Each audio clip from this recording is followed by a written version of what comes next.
സഹോസ് എല്ലാവർക്കും പുതിയൊരു വീഡിയോയിലേക്ക് ഏറ്റവും സ്നേഹത്തോടെ സ്വാഗതം. ഇന്ന് ഞാൻ ഇവിടെ ഇരിക്കുന്നത് ആരക്കുഴയിലുള്ള മലയക്കുരിശ് പള്ളിയിലാണ്. ഈ പരിസരത്തുള്ളവർക്കറിയാം, ഒരു തീർത്ഥാടന കേന്ദ്രമാണ്. അപ്പോൾ അവിടെ ഞാൻ ഇരിക്കുകയാണ്. പ്രത്യേകിച്ച് ഒരു കാരണമുണ്ട്. ഇന്നത്തെ ദിവസത്തിൻ്റെ പ്രത്യേകത നിങ്ങൾക്ക് അറിയാവോ? ഇന്ന് സഭയിലെ മിഷൻ ഞായറാഴ്ചയാണ്. മിഷണറിമാരെ ഓർക്കുന്ന, അവർക്ക് വേണ്ടി പ്രാർത്ഥിക്കുന്ന, അവരെ സഹായിക്കുന്ന, സഭ മുഴുവൻ ഒരുമിച്ച് ആഘോഷിക്കുന്ന ഒരു തിരുനാളിൻ്റെ ദിവസമാണ്. അപ്പോൾ ഒരു മിഷണറിയെ നിങ്ങൾക്ക് പരിചയപ്പെടുത്തണമെന്ന് ഞാൻ കുറച്ച് നാളായിട്ട് അങ്ങനെ ആലോചിച്ചുകൊണ്ടിരിക്കുകയാണ്. അപ്പോൾ അദ്ദേഹത്തെ തേടി വന്നതാണ്. അദ്ദേഹം ഇവിടെ ഉണ്ടെന്നാണ് ഞാൻ മനസ്സിലാക്കിയത്. സമയം കിട്ടുന്നപ്പോഴൊക്കെ ഈ മലയക്കുരിശ് പള്ളിയിൽ ഇവിടെ വന്നിരിക്കാറുണ്ടെന്ന് ഒരാൾ പറഞ്ഞു. അപ്പോൾ ആളെ കാണാൻ വേണ്ടി വന്നതാണ്. അപ്പോൾ ആളുടെ വിശേഷങ്ങളും കാര്യങ്ങളെല്ലാം നിങ്ങളെ അറിയിക്കും. പ്രത്യേകിച്ച് ഈ വീഡിയോ തുടങ്ങുന്നതിന് മുമ്പ് ഒരു കാര്യം പറയുകയാണ്. ഇന്നത്തെ ദിവസം മിഷണറിമാർക്കോട് പ്രാർത്ഥിക്കണം. നിങ്ങൾക്ക് ആരെങ്കിലും മിഷണറിമാരായിട്ട് അറിയുമെങ്കിൽ അവരൊക്കെ ഒന്ന് വിളിച്ച് ഒന്ന് വിഷ് ചെയ്യണം. അവർക്ക് ചെറിയ ചെറിയ സഹായങ്ങളൊക്കെ ചെയ്തു കൊടുക്കണം കേട്ടോ. അങ്ങനെ സഭയുടെ മിഷണറി പ്രവർത്തനത്തിൽ നമുക്കും പങ്കാളികളാകാം. അങ്ങനെ നമുക്ക് ആ ഗസ്റ്റിൻ്റെ അടുത്തേക്ക് പോകാം. അങ്ങനെ ഞാൻ മലയക്കുരിശിൽ ആളെ തപ്പി ആളെ കണ്ടുപിടിച്ചിട്ടുണ്ട്. നിങ്ങൾക്കറിയാം, മലയക്കുരിശ് വരുന്നവർക്കറിയാം, അവിടെ ജപമാലയുടെ പല സ്ഥലങ്ങളിങ്ങനെ നിർമ്മിച്ചു വെച്ചിട്ടുണ്ട്, പ്രാർത്ഥനയ്ക്ക് വേണ്ടി ആവശ്യമായവൾ. അങ്ങനെ പ്രകാശത്തിൻ്റെ മൂന്നാം രഹസ്യത്തിൻ്റെ സ്ഥലത്ത് ആളെ കിട്ടിയിട്ടുണ്ട്. അവിടെ നിങ്ങൾക്കറിയാം, ഈശോ ദൈവരാജ്യത്തിന് വചനം പ്രഘോഷിക്കുന്ന ഒരു സ്ഥലമാണ്. അതിനെക്കുറിച്ച് നമ്മൾ ധ്യാനിക്കുന്നതാണ് ജപമാലയുടെ മൂന്നാമത്തെ പ്രകാശത്തിൻ്റെ രഹസ്യം. അപ്പോൾ അതുകൊണ്ട് അവിടെ നമ്മുടെ കൂടെയുണ്ട്. നമുക്ക് ആളെ ഇത് കാണാം. ഇതാണ് നമ്മുടെ പ്രിയപ്പെട്ട ജോമൻ ചേട്ടൻ. സുധീകരിക്കട്ടെ. സഹോസ്, നിങ്ങൾ നോക്കിയേ, ജോമോൻ ചേട്ടൻ്റെ മുകളിൽ ഒരു ഈശോയുടെ രൂപം ഇരിപ്പുണ്ട്. അത് ഈശോയുടെ ദൈവജന പ്രഘോഷണത്തിൻ്റെ ആ രൂപമാണ്. അപ്പോൾ അവിടെ ഇരുന്നാണ് ഞങ്ങൾ ഇന്നത്തെ മിഷൻ അനുഭവങ്ങൾ നിങ്ങളുമായിട്ട് പങ്കുവയ്ക്കാൻ പോകുന്നത്. ജോമോൻ ചേട്ടനെ കുറിച്ച് പറയുകയാണെങ്കിൽ, അദ്ദേഹം 2016 മുതൽ ഇന്ത്യയിലെ എല്ലാ സംസ്ഥാനങ്ങളിലൂടെ യാത്ര ചെയ്ത് ഈശോയെ പങ്കുവച്ച ഒരു മിഷണറി ജീവൻ നയിക്കുന്ന മനുഷ്യനാണ്. അപ്പോൾ ഇന്നത്തെ ദിവസം വളരെ പ്രത്യേകിച്ച് അദ്ദേഹത്തിൻ്റെ ജീവിതത്തെക്കുറിച്ച് മനസ്സിലാക്കാനും അറിയാനും കിട്ടിയത് വളരെ ഒരു സന്തോഷമുള്ള കാര്യമാണ്. അപ്പോൾ ജോമോൻ ചേട്ടനോട് ചോദിക്കുകയാണ്, ജോമോൻ ചേട്ടാ സുഖമല്ലേ? ഇനി എന്താണ്, ഇനി ഈ ദിവസങ്ങളിൽ മിഷൻ യാത്രകളുണ്ടോ? അടുത്ത ദിവസം ഇപ്പോൾ പോകുന്നുണ്ട്. ഈ മാസം അവസാനം, ഇതിപ്പോൾ ഒക്ടോബറാണ്. ഒക്ടോബർ 29 ഞങ്ങൾ 7 പേരുണ്ട്. അരുണാചൽ പ്രദേശിൽ പോകുന്നുണ്ട്. ബാമിങ് എന്നൊരു സ്ഥലത്താണ്. 2 സ്ഥലത്താണ് പ്രോഗ്രാം പറഞ്ഞിരിക്കുന്നത്.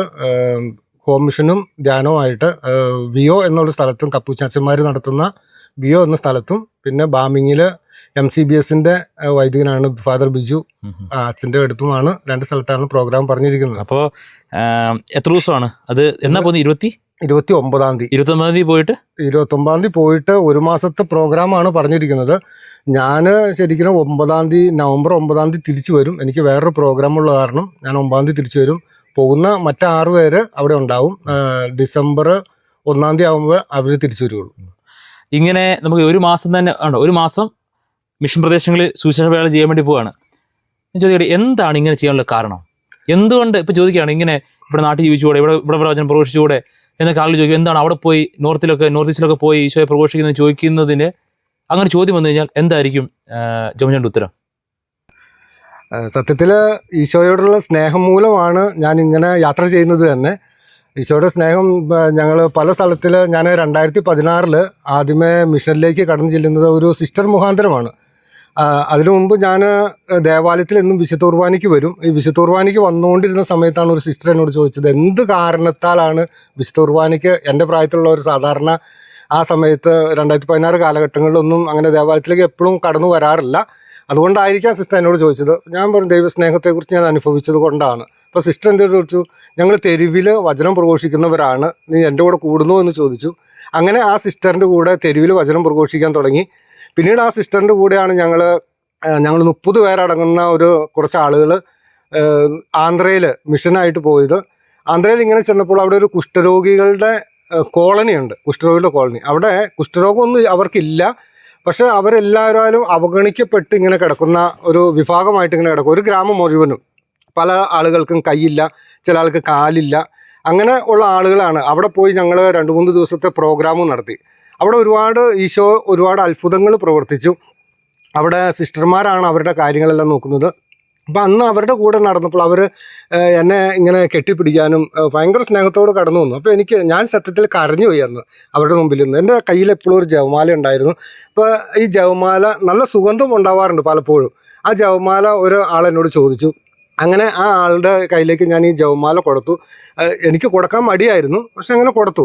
അപ്പോൾ അവരുടെ സ്നേഹം കണ്ടപ്പോൾ എനിക്ക് മനസ്സിൽ പെട്ടെന്നും തോന്നി നല്ലൊരു മിഷണറി ആയി മാറണം. ഇങ്ങനെ ഈശോയെ ആഗ്രഹിക്കുന്ന ഒത്തിരി ആളുകൾ, ഈശോയെ കേൾക്കാൻ ആഗ്രഹിക്കുന്നവർ, ഈശോയെ അനുഭവിച്ചറിയാൻ ആഗ്രഹിക്കുന്ന ഒരുപാട് ആളുകളുണ്ടെന്ന് അന്ന് എനിക്ക് മനസ്സിൽ ആരോ ഇരുന്ന് പറയുന്ന പോലെ തോന്നി.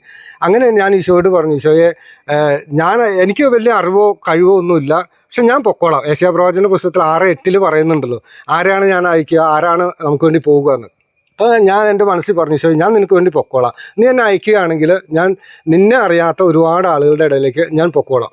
അങ്ങനെയാണ് ഞാൻ ആദ്യമായിട്ട് മിഷനിലേക്ക് കടന്നത്. പിന്നീട് അവിടെ നിന്ന് POC ആയിട്ട് ബന്ധപ്പെട്ട് POCയിൽ തിയോളജിയ കോഴ്സിന് പോയി അങ്ങനെ പഠിച്ച് അവിടുന്ന് POC മുഖാന്തരം ഡൽഹിയിൽ ആദ്യമേ ഞങ്ങൾ മിഷനിലേക്ക് കടന്നു വരുന്നു സാന്ത്വന കമ്മ്യൂണിറ്റിയുടെ കൂടെ. അവിടുന്ന് വീണ്ടും ഒറീസയിലേക്ക് പോയി. പിന്നീട് എൻ്റെ മനസ്സിലേക്ക് തോന്നി, ഇങ്ങനെ അവിടെയൊക്കെ ചെന്ന് കാണുമ്പോൾ ആളുകൾ ഈശോയെ ആഗ്രഹിച്ച ഒത്തിരി ആളുകൾ അവിടെ ഉണ്ട്. അപ്പോൾ അവർക്കൊക്കെ ഈശോയെ കൊടുക്കണമെന്നുള്ള ആഗ്രഹം മനസ്സിൽ തീക്ഷ്ണമായിട്ട് തോന്നി. അങ്ങനെയാണ് ഞാൻ മിഷനിലേക്ക് കടന്നു ചെല്ലുന്നത്. മിഷൻ പ്രദേശങ്ങളിൽ ഒത്തിരി വേദനകളും കഷ്ടപ്പാടുകളുള്ള സ്ഥലമാണ് അല്ലേ, നമ്മുടെ നാട്ടിലെ പോലെയല്ല. അപ്പോൾ ഈ കഷ്ടപ്പാടുകളുടെ മധ്യേ എങ്ങനെയാണ് ഈശോയെ പ്രഘോഷിക്കാൻ പറ്റുക? നമുക്ക് അതെങ്ങനെയാണ് ശക്തി, കാരണം അതിലെങ്ങനെയാണ് ശക്തി എടുക്കുക? കാരണം ഇവിടെയൊക്കെ ആണെങ്കിൽ നമുക്ക് വേണമെങ്കിൽ ആളുകളുണ്ട്, അതുപോലെ തന്നെ എളുപ്പമാണ് കാര്യങ്ങളെല്ലാം ചെയ്യാൻ, സൗകര്യങ്ങളുണ്ട്. പക്ഷെ അവിടെ എന്ന് പറഞ്ഞാൽ സൗകര്യങ്ങളൊന്നും ഇല്ലല്ലോ. അപ്പോൾ അവിടെ എങ്ങനെയാണ് ഇങ്ങനെ ഈശോയെ പ്രഘോഷിക്കാനുള്ള പ്രചോദനം എന്താണ്? സത്യത്തിൽ മിഷനിലേക്ക് കടന്നു ചെല്ലുമ്പോൾ ആദ്യമൊക്കെ നല്ല ബുദ്ധിമുട്ടുകളായിരുന്നു. കാരണം ഭക്ഷണമില്ല, പലപ്പോഴും പല സ്ഥലങ്ങളിലും കറണ്ടില്ല, അതുപോലെ മൊബൈൽ പല സ്ഥലത്തും കിട്ടത്തില്ല. ഇന്നിപ്പോൾ മൊബൈൽ ഉപയോഗിക്കാതിരിക്കാൻ ബുദ്ധിമുട്ടുള്ള കാലഘട്ടമാണല്ലോ, അപ്പം മൊബൈൽ കിട്ടത്തില്ല. അങ്ങനെ മിഷനിലേക്ക് കടന്നു വരാൻ ആ ഒരു ബുദ്ധിമുട്ട് കൊണ്ട് മാത്രം തന്നെ പല ആളുകൾക്കും തടസ്സമാണ്. ഞാൻ സത്യത്തിൽ ജോലി ചെയ്തിട്ട് അതിൻ്റെ വരുമാനം ഇങ്ങനെ മാറ്റി വെച്ചിട്ടാണ് മിഷനിലേക്ക് കടന്നു പോകുന്നത്. അതുകൊണ്ട് തന്നെ എനിക്ക് വലിയൊരു തൃപ്തിയുണ്ട്. കാരണം മറ്റുള്ളവരോട് ആരോടും ചോദിക്കാതെ തന്നെ ഞാൻ സ്വന്തമായിട്ട് അധ്വാനിച്ച് അതിൻ്റെ ദശാംശം മാറ്റിവെക്കാൻ എനിക്ക് കഴിയുന്നു. എല്ലാത്തിലും ഉപരി ഞാൻ മേശരിപ്പണിയാണ് ചെയ്യുന്നത്. എല്ലാത്തിലുപരി എപ്പോഴും ജോലി എനിക്ക് കർത്താവ് തരുന്നുണ്ട്. ഞാൻ എവിടെ പോയാലും, ഞാൻ ശുശ്രൂഷയ്ക്ക് ആര് വിളിച്ചാലും ഞാൻ നോ പറയാറില്ല ഇന്ന് വരെ. അതുകൊണ്ട് തന്നെ കർത്താവിന് എന്താണെന്നറിയില്ല, കർത്താവിൻ്റെ സ്നേഹം, കർത്താവ് എന്നെ മിഷനിലേക്കായിട്ട് വിളിച്ചു. അപ്പോൾ ആ ഒരു വിളി ഞാൻ സ്വീകരിച്ചു, ഏറ്റു പറഞ്ഞു. അങ്ങനെ ഞാൻ മിഷനിലേക്ക് പോകുന്നു. സന്തോഷമാണ്, എപ്പോഴും സന്തോഷമാണ്. എനിക്ക് ദുഃഖങ്ങളായിട്ടൊന്നും വന്നിട്ടില്ല. ബുദ്ധിമുട്ടുകളുണ്ട്, പക്ഷെ എന്നാലും എൻ്റെ ജീവിതത്തിലേക്ക് ദുഃഖങ്ങളൊന്നുമില്ല. എപ്പോഴും ഹാപ്പിയാണ്, സന്തോഷമായിട്ടിരിക്കും. എനിക്ക് തോന്നിയൊരു സംശയം, നമ്മൾ ചേട്ടന് കുടുംബമുണ്ട്, ഭാര്യ, മക്കളെല്ലാവരും, വീട്ടുകാരെ, ബന്ധുക്കളെല്ലാവരും ഉണ്ടല്ലോ നാട്ടിൽ. അപ്പോൾ ഇങ്ങനെ ഇപ്പോൾ ഒരാൾക്ക്, ഒരു അൽമായനായ ഒരു സഹോദരന് ഇങ്ങനെ ഒരു ശുശ്രൂഷ ചെയ്യണമെന്ന് ആഗ്രഹമുണ്ട്. അത് സാധ്യമാണോ? കാരണം ഇവിടെ കുറേ കാര്യങ്ങൾ ചെയ്യാറുണ്ട്. അപ്പോൾ ഇതൊക്കെ സാധ്യമാണോ എന്നൊരു ആളുകൾ ചോദ്യം ചോദിച്ചാൽ എന്തായിരിക്കും അവരുടെ ഉത്തരം? സാധ്യമാണോ എന്ന് ചോദിച്ചാൽ, ദൈവം നമുക്കുള്ളൊരു കാര്യം ഏൽപ്പിച്ചിട്ടുണ്ടെങ്കിൽ അത് കർത്താവ് കൊണ്ടു നടന്നോളൂ എന്നുള്ളതാണ് എനിക്ക് പറയാനുള്ളത്.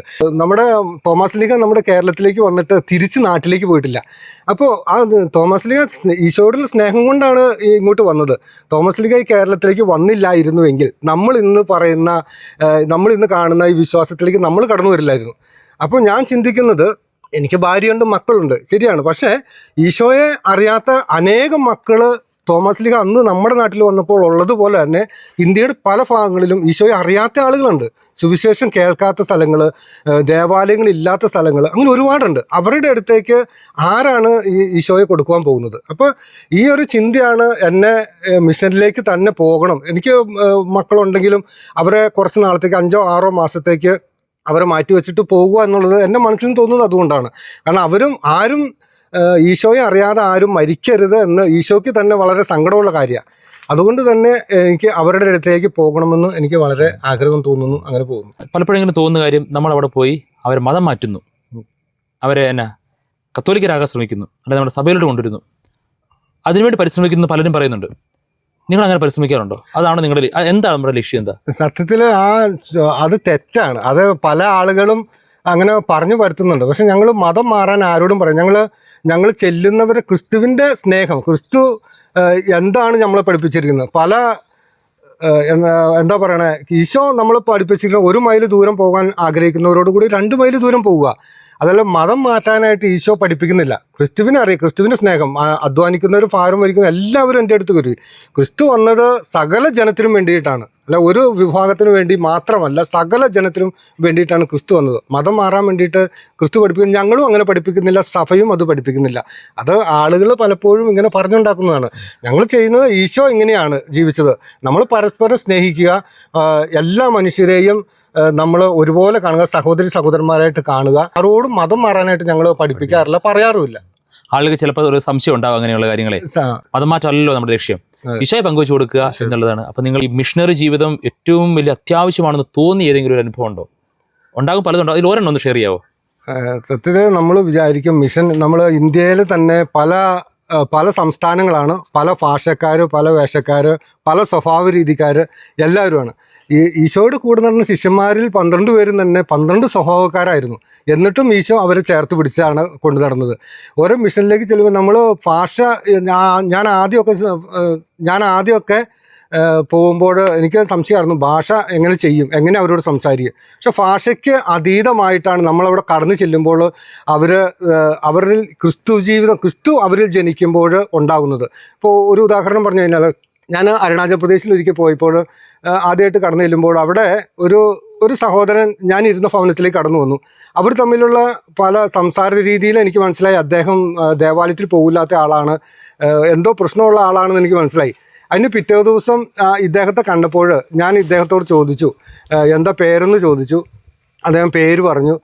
വീട് എവിടെയാണെന്ന് വെച്ചു, വീട് പറഞ്ഞു. ഇപ്പോൾ ഇദ്ദേഹത്തിന് കൂടുതലൊന്നും ഞാൻ സുവിശേഷം പറയാൻ നിന്നില്ല. എനിക്ക് ആ സമയത്ത് തോന്നിയത് ഇദ്ദേഹത്തെ ഒന്ന് കെട്ടിപ്പിടിക്കണമെന്ന് തോന്നി. ഞാൻ ഈ മനുഷ്യനെ ചേർത്ത് കുറച്ചു നേരം കെട്ടിപ്പിടിച്ചിരുന്നു. ഈ മനുഷ്യൻ അവിടെ ഇരുന്ന് കരയാൻ തുടങ്ങി. ഞാൻ സുവിശേഷം ഒന്നും പറഞ്ഞില്ല, ഞാൻ കെട്ടിപ്പിടിച്ചു. ഇദ്ദേഹം കരയാൻ തുടങ്ങി. ഇദ്ദേഹം പിന്നീട് ഇദ്ദേഹത്തിൻ്റെ ജീവിതം കാര്യം എൻ്റെ അടുത്ത് പറഞ്ഞു. എന്തോ ഒരു പ്രശ്നത്തിൻ്റെ പേരിൽ അദ്ദേഹം 7-8 വർഷമായിട്ട് ദേവാലയത്തിൽ പോകില്ലാത്ത ഒരു വ്യക്തിയാണ്. അപ്പോൾ പിറ്റേ ദിവസം മുതൽ ഇദ്ദേഹം ദേവാലയത്തിൽ വന്നു തുടങ്ങി. ദേവാലയത്തിലെ ഏറ്റവും മുമ്പിലിരുന്ന് പാട്ട് പാടാനും എല്ലാത്തിനും ഇദ്ദേഹം വന്നു തുടങ്ങി. നിസ്സാരം ഞാൻ സുവിശേഷം ഒന്നും പറഞ്ഞില്ല, ഞാൻ ചെയ്തത് ഇത്ര മാത്രമേ ഉള്ളൂ. ഇദ്ദേഹത്തെ ഒന്ന് കെട്ടിപ്പിടിച്ച് ഒന്ന് സ്നേഹിച്ചു. നമ്മൾ ശരിക്കും മിഷനിലേക്ക് ചെല്ലുമ്പോൾ ഇവരൊന്ന് സ്നേഹിച്ചാൽ മതി. ഇവരുടെ ഭവനത്തിലേക്ക് കടന്നില്ല ഇവർ ആഗ്രഹിക്കുന്നുണ്ട്. കാരണം ഇവർക്ക് ഒന്നും അറിവില്ലാത്ത മനുഷ്യരാണ് ഇവർ. അപ്പോൾ ഇവരുടെ ഭവനത്തിലേക്ക് കടന്നു ചെല്ലുക, അവർക്ക് വേണ്ടി ഒന്ന് പ്രാർത്ഥിക്കുക. ഇത്രയും ചെയ്യുമ്പോഴേക്കും തന്നെ ഇവർ ആ ഈശോയുടെ സ്നേഹത്തിൽ നിറയുന്നതായിട്ട് അനുഭവപ്പെടാൻ സാധിക്കാറുണ്ട്. സഹോസ്, അങ്ങനെ നമ്മൾ ഇന്നത്തെ വീഡിയോ ഇവിടെ അവസാനിപ്പിക്കുകയാണ്. കുറേ കാര്യങ്ങൾ ജോമോൻ ചേട്ടൻ നിങ്ങളോട് പങ്കുവയ്ക്കാനുണ്ട്. കാരണം 2016 മുതൽ 2025 വരെ അല്ലേ, ഈ ഒക്ടോബർ മാസം വരെയുള്ള ഒത്തിരി സംഭവങ്ങളും കാര്യങ്ങളും അദ്ദേഹത്തിന് അനുഭവങ്ങളും എല്ലാവരും ഉണ്ട്. പക്ഷെ അതിനുള്ള സമയം നമുക്കില്ല. ജോമോൻ ചേട്ടൻ്റെ കൂടെ വേറൊരു വീഡിയോ നമ്മൾ ചെയ്യുന്നതായിരിക്കും. ഇനി എല്ലാ ദൈവത്തിൻ്റെ അനുഗ്രഹങ്ങളും ഞങ്ങൾ ആശംസിക്കുന്നു, പ്രാർത്ഥിക്കുന്നു. ഇനിയും മനസ്സിലാക്കി അറിഞ്ഞ ഈ ക്രിസ്തുവിൻ്റെ സ്നേഹം ലോകത്തെല്ലായിടത്തും എത്തിക്കാൻ ദൈവം അനുഗ്രഹിക്കണമെന്ന് പ്രാർത്ഥിക്കുന്നു. ഞങ്ങളെല്ലാവരുടെയും പ്രാർത്ഥനയുണ്ട്. ഞങ്ങളെല്ലാവരും സപ്പോർട്ട് ചെയ്യണം. ഞങ്ങളെല്ലാവരും ഇങ്ങനെ ഈശോയ്ക്ക് വേണ്ടി ജീവിക്കുന്ന മനുഷ്യരെ സ്നേഹിക്കണം, സപ്പോർട്ട് ചെയ്യണം, അവരെ പ്രോത്സാഹിപ്പിക്കണം. അപ്പോൾ ജോമോൻ ഇത്രയും സമയം ഞങ്ങളുടെ കൂടെ ചെലവഴിച്ചതിന്, പ്രത്യേകിച്ച് ഇങ്ങനെ നല്ലൊരു സ്ഥലവും നമുക്ക് കിട്ടി. ഈശോ വചനം പ്രഘോഷിക്കുന്ന സ്ഥലത്ത് തന്നെ ഇരുന്ന് ജോമോൻ ചേട്ടൻ ഇങ്ങനെ കാര്യങ്ങളൊക്കെ പറഞ്ഞു തരികയായിരുന്നു. അപ്പോൾ ഒത്തിരി നന്ദി. ദൈവം അനുഗ്രഹിക്കട്ടെ കേട്ടോ. അപ്പോൾ എനിക്കും പറയാനുള്ളത് ഇതാണ്, നമ്മൾ നല്ലൊരു മിഷണറി ആയിട്ട് നടക്കുക, ഈശോയെ അറിയാത്തവരുടെ അടുത്തേക്ക് സുവിശേഷം പറയാൻ എത്തിക്കുക എന്നുള്ളതാണ് എൻ്റെയും ഒരു അഭിപ്രായം. എനിക്കും നീ കൂടുതൽ അറിയാത്ത സ്ഥലങ്ങളിലേക്ക് പോകണമെന്നാണ് എൻ്റെ ആഗ്രഹം. ദൈവം അനുഗ്രഹിക്കട്ടെ കേട്ടോ.